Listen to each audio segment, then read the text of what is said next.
Next stop, New Orleans as the Lakers road trip rolls on. Luka Doncic will look to bounce back after a season-low 19 points in Wednesday's loss to OKC. Rui and the Lakers just 1-2 to start the 5-game road trip. We'll see how they respond tonight versus the last-place Pelicans as NBA Cup play resumes tonight in the Big Easy.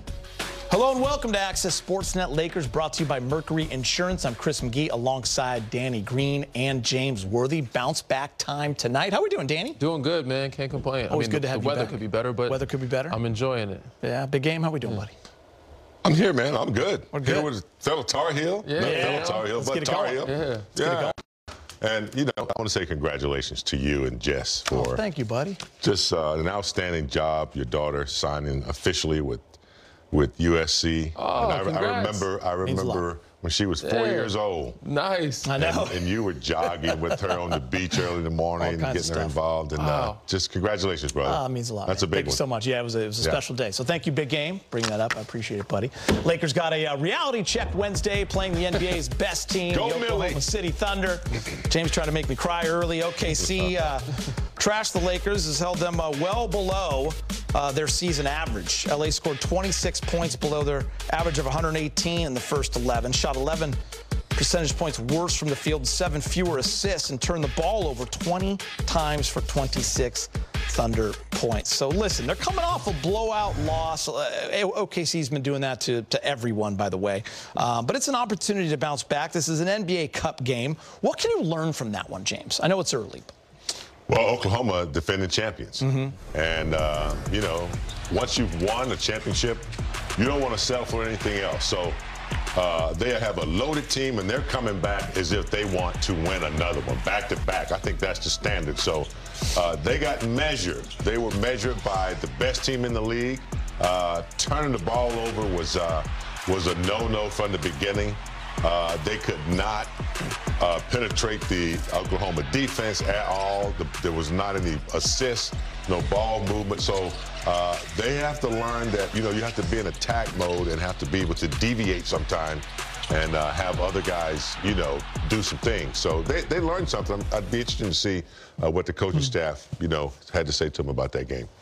I learned they need LeBron James. I also learned they have a ways to go. You know, and you take some of your best life lessons and lessons on the court and your worst losses, or in any loss.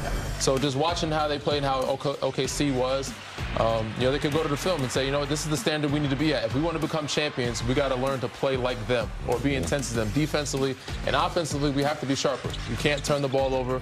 We can't play in crowds.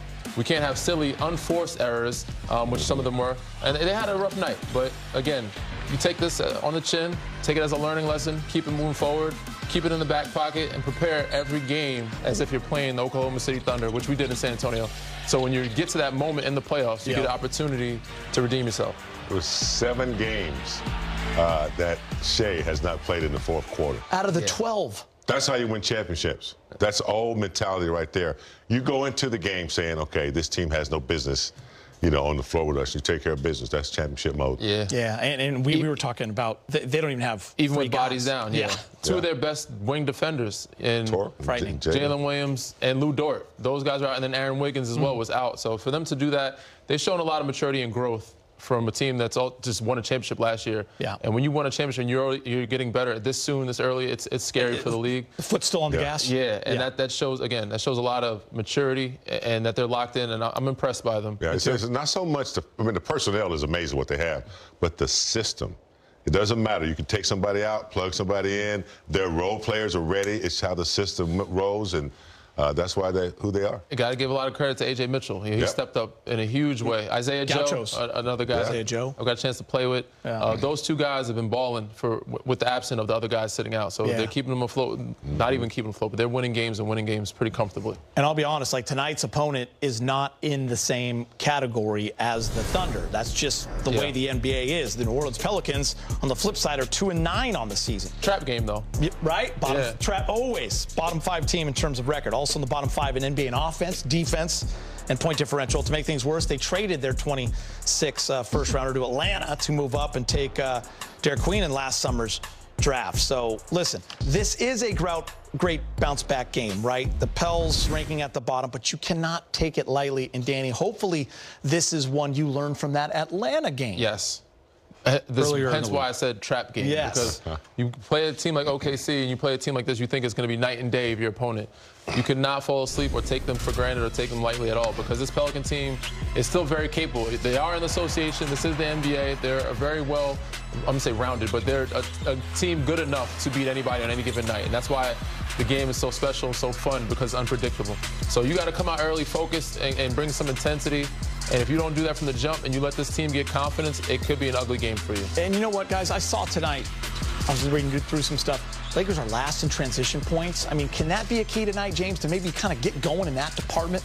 Well, yes. I mean, you have to score in transition. You have to be able to also defend well so that you can force a turnover. You can't give up offensive rebounds. You get the ball and go. So, yeah, that's the Lakers style. That's what Luka likes to do. That's what Reeves loves to do. So that's definitely an asset. But, you know, when the Lakers come to town, they're still the Lakers, no matter who is on the floor. So it's a big night in a small market town, and if you give them confidence, as Danny said, it could be, you know, a track meet, and, you know, you don't want the momentum to start out like that. You always have a target on your chest when you play for a big-time team like the Lakers. But, yes, back to the transition point.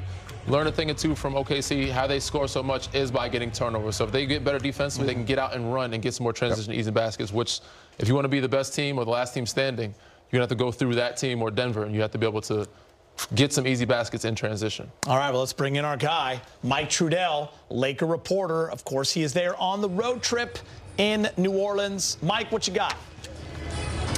Hey, guys, welcome to New Orleans. Now, everyone's excited here for the NBA Cup, and that does belie, though, Gator, what is, let's be honest, not been a great trip so far for the Lakers. One thing I like about J.J. Redick, very transparent, very honest about these things, and he discusses here kind of why he feels like the team hasn't lived up to the standard that he would like them to set, and take some of that responsibility on himself as the head coach. So I do think he expects better in this one. And then, you know, we'll worry about Milwaukee, which is tomorrow in not so many hours, a long back-to-back. Worry about that after this one. The important thing, they got to take care of business here in Louisiana. So here's JJ on that.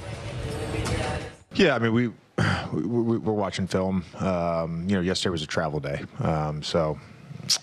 but feel like we left today's shoot around all on the same page, which is good. I mean, look, the reality is we haven't had a good trip. We played what I would consider Laker basketball for a quarter and a half, for the third quarter and part of the fourth, and the Charlotte game, and outside of that, it hasn't been good. We still have an opportunity to have a winning record on this trip. I got to take ownership. If my team plays poorly, that's on me. So I expect us to be better tonight.